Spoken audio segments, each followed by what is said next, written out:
मित्रों प्रणाम। आज हम बात करेंगे बांस गांव के पाली गांव में स्थित रामाश्रय महंत जो हैं श्री रामाश्रय दास के बारे में। और हम पहले उनकी 2 लाइन कविता है उसको हम बता देते हैं। ध्यान किए क्या होए मन को जो नाही वश करे, वन वश नहीं हो जो होए। ये उनकी 2 लाइनें हैं। और इस पाली खास गांव से काफ़ी जुड़ाव रहा है महंत श्री रामाश्रय दास का, और हम उनके बारे में जानकारी लेंगे। पहले तो हम बता दें कि इस समिति में जो इस मंदिर का समिति जो पाली गांव में बना है उसके सदस्य हैं सुधीर राय जी, बैजनाथ राय जी, प्रमोद राय जी और चंद्रकेश राय और राधेश्याम राय जी। ये गांव के ही लोग हैं। और यहाँ के पुजारी हैं राम सेवक दास, जो इस मंदिर के पुजारी हैं।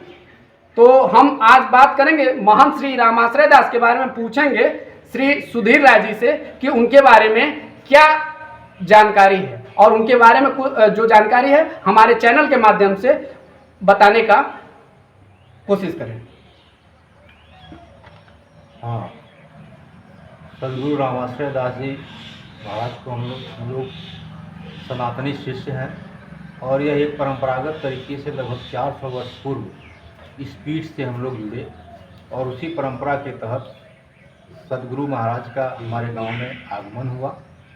1973 में जब वो मठ पर बैठे तो क्योंकि वहाँ की परंपरा है कि जो भी वहाँ सदगुरु पीठ पर बैठेगा वह प्रथम आगमन पाली में होगा, उसके बाद ही वो अन्यत्र कहीं जा सकते हैं।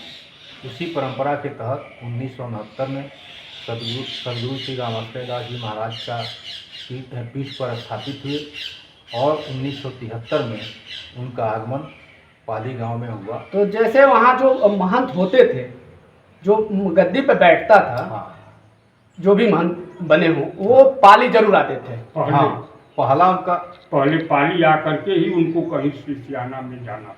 मतलब वहाँ गद्दी पे बैठने के बाद से पहले पाली आना उनका मतलब जरूरी था, वो अनिवार्य था। हमारे पूर्वजों ने इस परंपरा को कि वह एक तरह से वचन था। अच्छा, कि जो भी प्रथम बार पीठ पर बैठेगा वह पहले पाली आएगा, फिर अन्यत्र किसी शिष्याना में जाएगा।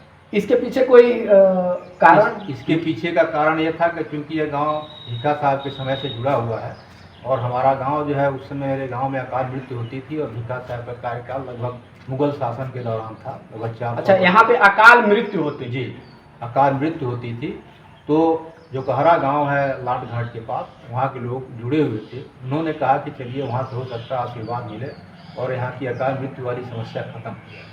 फिर मेरे गांव के पूर्वज गए और वहाँ से भिखा साहब का आशीर्वाद मिला, और हमारे गांव में अकाल मृत्यु खत्म हो गई। मतलब ये जो अकाल मृत्यु की समस्या थी, हाँ, इनके मतलब वहाँ पे जाने के बाद से, चाहे उनका यहाँ से जुड़ा होने के बाद से धीरे धीरे समाप्त हो गया, आपका कहना है? हाँ, उनके आशीर्वाद से ये समाप्त हो गया, और उसी समय से ये परंपरा हमारे गांव की वहाँ से चली आ रही है कि वहाँ जो भी महंत, तो उस समय एक बार सारे शिष्य जो थे वो इकट्ठा हुए, जिसमें बनारस के राजा भी थे, चितबड़ा गांव था, बलिया में संठी है।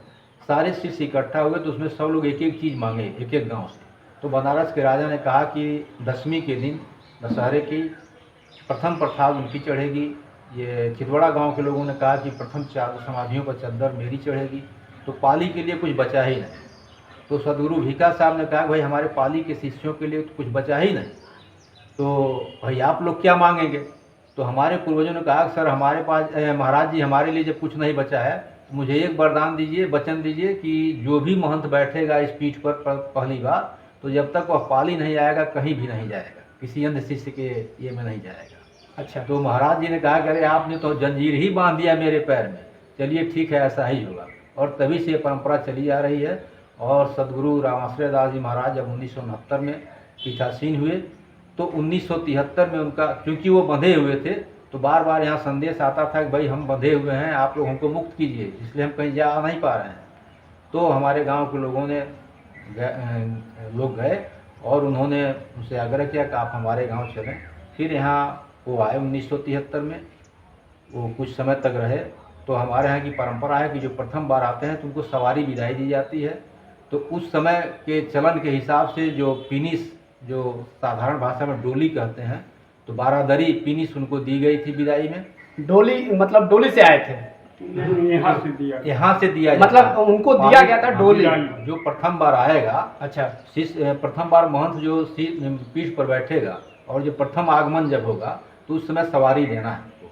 अच्छा, तो उस समय के चलन में यही था, पिनिस जिसको डोली कहते हैं। डोली का बहुत परिष्कृत रूप है, उन्नत रूप है पिनिस, जिसमें 12 कहार लगते थे, बारादरी इसको कहते थे, वही उनको दिया गया था। और पूर्व में भी जितने महाराज जी आए थे उनको भी यही दिया गया था।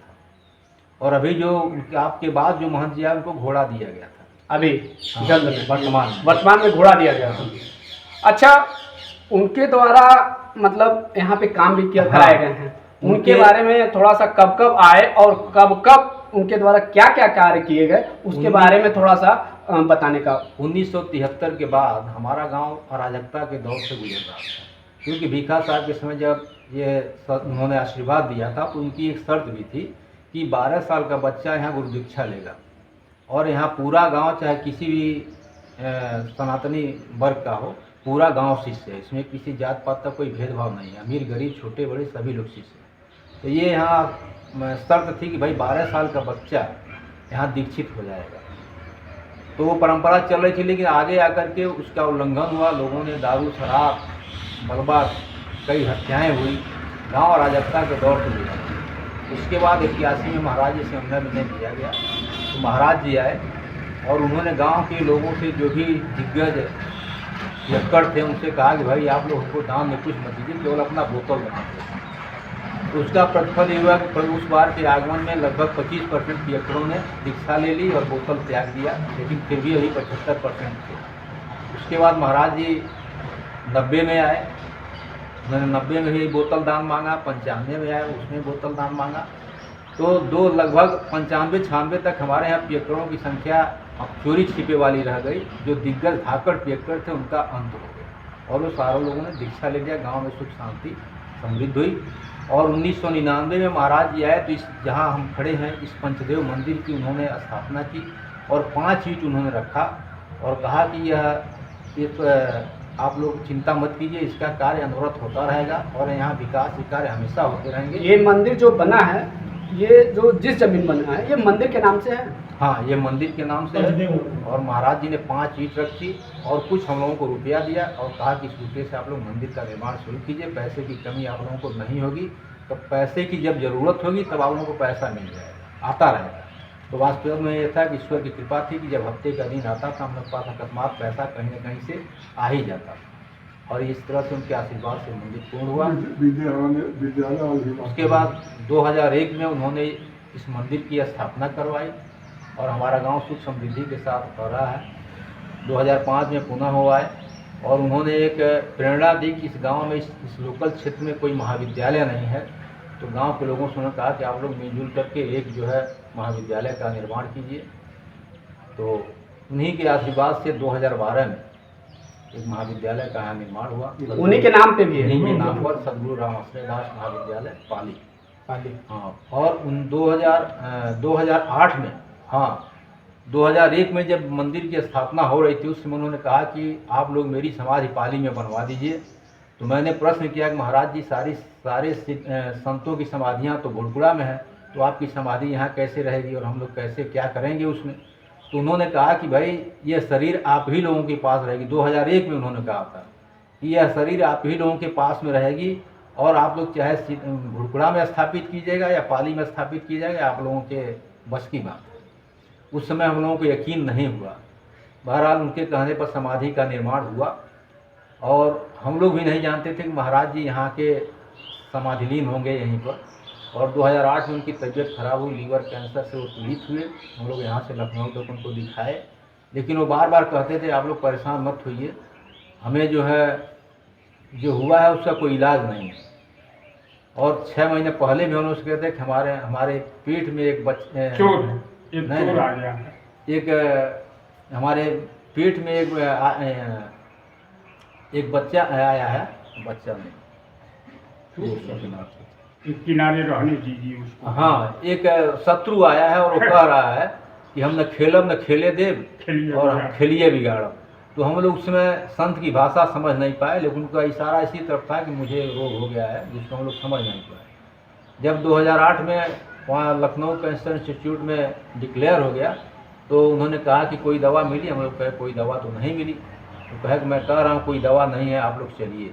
जब हम लोग वहाँ ले करके उनको भुड़कुड़ा पीठ पर गए, तो उन्होंने कहा कि भाई ऐसा है कि हमारा एक संकल्प है कि हमें पाली में तप करना है। तो मैं मन में सोच रहा था कि महाराज जी की तबीयत इतनी ख़राब है, तो महाराज जी अब कैसे चलेंगे, कैसे तप करेंगे। सुबह जब हम लोग चलने लगे तो कहे कि हमको भी ले चलिए। हम लोग बड़े धर्म संकट में पड़े, बहरहाल उनको लेके फिर आए। तीसरे दिन वो कहे कि हमको भुड़कुड़ा पहुंचा दीजिए।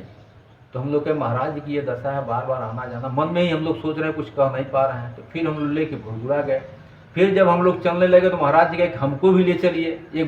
जैसे बच्चे खेल करते हैं उसी तरह से महाराज जी कहे, फिर हम लोग लेके यहाँ पर आए। और उसके बाद जब हम लोग आए तो फिर वो यहीं के लगभग 3 महीने तक वो रहे, तपस्यालीन रहे, साधनालीन रहे।